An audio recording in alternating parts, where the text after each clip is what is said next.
सरकारच्या योजना विशेषतः माजी मुख्यमंत्री आताचे उपमुख्यमंत्री एकनाथ शिंदे साहेब यांनी सुरू केलेल्या योजना तर जवळपास बंद पाडताय।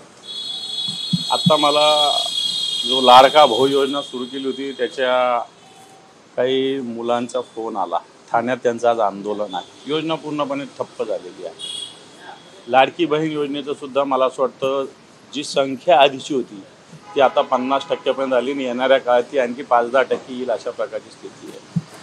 अनेक योजना ज्या सुरू केल्या त्याची मी मुद्दाम दिलेली आहे। पीक विमा योजना 1 रुपयात बंद झालेली, स्वच्छता मॉनिटर बंद झालेले, एक राज्य एक गणवेश बंद झालेले, त्यानंतर योजना दूत बंद झालेले, आनंदाचा शिधा बंद झालेले, मुख्यमंत्री तीर्थ योजना बंद झालेली आहे।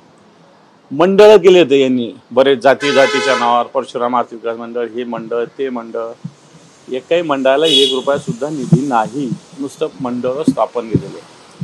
सांगण्याचा मुद्दा हा की पुन्हा मी जर याचं डिटेल दिलं, एकनाथ शिंदेंनीच नरेंद्र मोदींच्या 73व्या वाढदिवसानिमित्त नमो अशा काही 73 योजना काढल्या होत्या।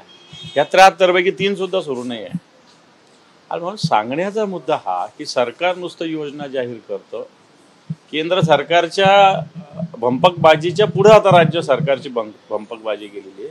सर्व योजना जवळपास बंद आहे यांचा भर मग तो शक्तीपीठ मार्ग, वेगवेगळे टेंडर्स, मेट्रो याच्यावर भर आहे। यांना बाकी योजना, सर्वसामान्य माणसाच्या योजना ज्यांना मिळो न मिळो याच्याशी यांना घेणं देणं नाही। भाजपाचं म्हणते तुमच्या सरकारमध्ये सुद्धा हेच केलं जात होतं, म्हणजे मुंबईचं मेट्रो कारशेड, कोस्टल रोड प्रकल्प, समृद्धी महामार्ग, मराठवाडा वॉटर ग्रीड, जलयुक्त शिवार ते सगळं बंद केलं, काही ठिकाणी स्थगिती दिली। मला असं वाटतं एक योजनेवर आपण बोलू शकतो। मराठवाडा वॉटर ग्रीडला सर्वात आधी निधी या सरकारने याला प्रशासकीय मान्यता दिली होती देवेंद्रजींच्या 19च्या आधी, परंतु त्याला निधी उद्धवजी ठाकरे सरकारने दिलेली आहे। मग पैठणमध्ये ब्रह्मगव्हाण योजना असेल, ब्रह्मगव्हाण 2, ब्रह्मगव्हाण 3, आमच्या तिकडचे गंगापूर वैजापूर तालुक्यासाठी योजना असेल, या सगळ्या मराठवाडा वॉटर ग्रीडच्या योजनेला पैसा उद्धवजींच्या काळात दिला गेला। माझं चॅलेंज आहे भारतीय जनता पार्टीला, तुमचं हे सरकार आल्यापासून मराठवाडा वॉटर ग्रीडला 1 रुपया जरी दिला का? 16 सप्टेंबर 2023ला मराठवाड्याची मंत्रिमंडळाची बैठक झाली, 46,000 कोटी रुपयाचं मराठवाड्याचं पॅकेज जाहीर झालं, त्यात 7-8 हजार कोटी सुद्धा अजून पोहोचले नाही, कोणत्याही कामाला सुरुवात नाही, सिंचनाच्या नाही, मराठवाड्यात पाणी आणायचं त्याला नाही, कोणत्याच कामाला सुरुवात नाही। मग आता समृद्धी कोण म्हणे बंद होतं? समृद्धी चालू होतं। स्वतः एकनाथ शिंदे आणि उद्धवजी ठाकरे साहेबांनी स्वतः 2दा-3दा व्हिजिट केलेल्या सगळ्या कामाला। कारण भारतीय जनता पार्टी खोटं दररोज बोलते। मला असं वाटतं त्याची सत्यता समोर आली। चला ठीक आहे, आमच्या काळात बंद झाली पण तुमच्या काळात बंद करायची का? त्या काळात कोविड होता, कोविडच्या काळात निधीचं, त्यामुळे एखादा योजना राहू शकते असं मी म्हणेल, राहिल्या नाहीच। उलट संपूर्ण भारतात उद्योग धंदे बंद होते, महाराष्ट्रात चालू होते। महाराष्ट्रात कोणत्याही गोष्टीला कट, जे तुमच्या आता खात्यात कट आहे ना, सगळीकडे चालू कट वेगळ्या पद्धतीचे चालू आहे, तसे तर उद्धवजींच्या काळात कुठेच नव्हते। तुमच्याकडे तुम्ही म्हणताय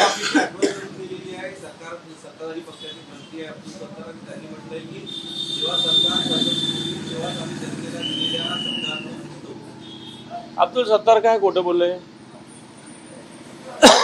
हे पहा, मी परवा दसरा मेळाव्यात देवेंद्र फडणवीसांचा सभेतलं भाषण ऐकवलं की आम्ही सरकार आल्या 7-12 करू, कोरा कोरा कोरा असं ते बोलले होते।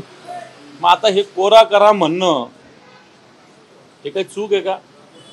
आज शेतकऱ्याला या सगळ्या खोटे पॅकेज दिशाभूल करणारं, डिक्लेअर एक अमाऊंट करतात, देतात ये, आणि या सगळ्या ह्याच्यामध्ये अब्दुल सत्तार बोलले सत्य आहे। कर्जमुक्तीशिवाय मला असं वाटत नाही जनता या सरकारला माफ करेल। आज मुंबईची बैठक मुंबईमध्ये सुरू आहे आणि एक प्रकारे स्वबळाचा सूर सगळ्या स्थानिक नेत्यांचा पाहायला मिळतो। कसं बघायचं? कारण महाविकास आघाडी एकत्रित राहावी, त्यात राज ठाकरे यावे असं ठाकरेंच्या शिवसेनेचं म्हणणं आहे, तर त्यात तुम्ही खरं तर मीडिएटरची भूमिका निभावताय, मात्र काँग्रेस सोबत येईल का किंवा राज ठाकरे महाविकास आघाडीमध्ये असतील? मला असं वाटतं महाविकास आघाडी लोकसभा विधानसभा निवडणुकीसाठी स्थापन झालेली होती। काँग्रेसने असो, शिवसेनेने असो, शरद पवार साहेबांच्या राष्ट्रवादीने असो, की स्थानिक पातळीवर निवडणुकीचे निर्णय घ्या अशा पद्धतीनं सूचना केलेली आहे. जिथं जिथं एकमेकांची गरज आहे तिथं एकमेकांना घेतील, जिथं गरज नाही तिथं घेणार नाही. त्यामुळे मला असं वाटत नाही की याच्यात काँग्रेसची भूमिका ही एकटे लढण्याची आहे. काही ठिकाणी काँग्रेसच्या लोकांचे आम्हाला फोन आलेले आहेत ना काही काही जिल्ह्यामध्ये. मनसेला सोबत घेणार नाही काँग्रेस असं वाटतं? हे पहा, शिवसेनेच्या विषयी मला विचारा, काँग्रेस काय करेल हे काँग्रेसला पण विचारा. संजय राऊत थेट म्हणतायत ना की काँग्रेस सोबत येईल करून राज ठाकरेंनी असं सोबत गेल्याची काँग्रेसची सुद्धा इच्छा आहे. राज ठाकरेंसोबत हे पहा, मला असं वाटतं सगळे मिळून एकत्र लढलो तर ह्या भ्रष्टाचारी लोकांना, गद्दार लोकांना आपल्याला काढता येईल. किंवा आताच्या घडीला सगळ्यांना एकत्र येणं महत्त्वाचं आहे. सर, महाज्योतीच्या विद्यार्थ्यांनी गंभीर आरोप केलेले आहेत की अजित पवार आहेत ते बार्टी आणि सारथीसाठी अधिक निधी देत आहेत, मात्र महाज्योतीच्या ओबीसी विद्यार्थ्यांना निधी देण्यामध्ये नेहमीच हात आकारता घेतला जातो. अशा प्रकारे बघता यावं. नाही, आरोप जर विद्यार्थ्यांचा असेल तर मला असं वाटतं तो व्हेरीफाय केला पाहिजे. आता सरकारने या सगळ्या योजना एका छत्राखाली आणलेल्या आहेत. आता आधी याला कमी याला जास्त अशा सगळ्या गोष्टी होत्या, परंतु आता एका छत्राखाली आणलेल्या आहे. परंतु अशा पद्धतीनं महाज्योतीच्या योजनेच्या बद्दल जर काही तरुणांचा आक्षेप असेल तर मला वाटतं सरकारने ही दुरुस्ती केली पाहिजे. असं कोणत्याही योजनेला, मग सारथी असेल, बार्टी असेल, महाज्योती असेल, कोणताही दुजाभाव न करता जसं ठरलेलं शासनाचा आदेश आहे तशा पद्धतीनं वर्तन केलं पाहिजे. तुमचा सहयोगी पक्ष असलेल्या काँग्रेसच्या कर्नाटक सरकारनं संघाच्या कार्यक्रमांवर बंदी आणावी अशा प्रकारचे आदेश इथल्या मुख्यमंत्र्यांनी राज्य सरकारला दिले. तुम्ही असं या संघांच्या कार्यक्रमावर असं मला नाही वाटत कोणतं सरकार बंदी करेल. तसे निर्देश त्यांनी मुख्य सचिवांना दिले. निर्देश दिले म्हणजे काही सरकारी अधिकारी जे संघाचं काम करतात त्यांच्यासाठी त्या निर्देश माझ्या माहितीप्रमाणे. संघाच्या कार्यक्रमाला कशा पद्धतीनं कोणतंही सरकार बंदी घालू शकत नाही. आणि कोणत्याही विचाराचं असो, मला वाटतं कोणत्याही विचाराला अशा पद्धतीनं बंदी घातली जाऊ नये. सर, नागपूर जिल्ह्यातल्या वाराडोंगरीमध्ये एकाच घरात तब्बल 200 मतदार आढळून आल्याची माहिती समोर येते. नगर परिषदेच्या हद्दीमधील प्रभाग क्रमांक 5 मध्ये हा प्रकार समोर येतो. आता हे सगळं समोर आलेलंच आहे. पुन्हा आता प्रत्येक गावागावात मतदार याद्याकडे अतिशय सिरियसली सगळे लोक बघतायत आणि त्याच्यामुळे असे प्रकार समोर येतात. मला वाटतं या सगळ्या मतदार याद्या, आता नवीन जिल्हा परिषद, नगरपालिका, महापालिका निवडणूक आहे.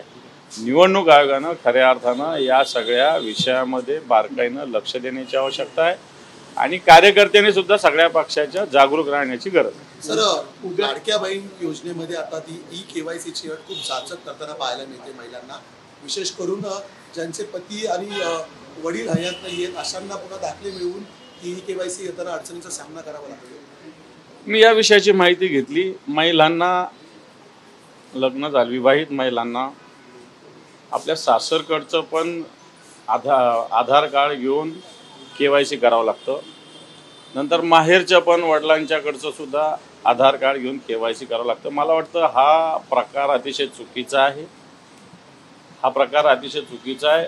खऱ्या अर्थानं सरकारला ही योजनाच बंद करायची का काय अशा प्रकारची वाटतं शक्यता अशा वर्तनातून दिसते. आता एका ठिकाणचं जी जिथं आहे तिथलं KYC आता आपण मान्य केलं पाहिजे. कोणती मुलगी लग्न झालेली आता त्या घरची आहे, त्यामुळे त्या घरचे नियम तिला लागले पाहिजे. तिच्या माहेरचे नियम तिला लागण्याचं काही कारणच नाही. आपण सरकार अशा पद्धतीनं या योजनेला कट मारण्यासाठी, कमी होण्यासाठी संख्या मला वाटतं असे वेगवेगळे प्रकार करता येईल.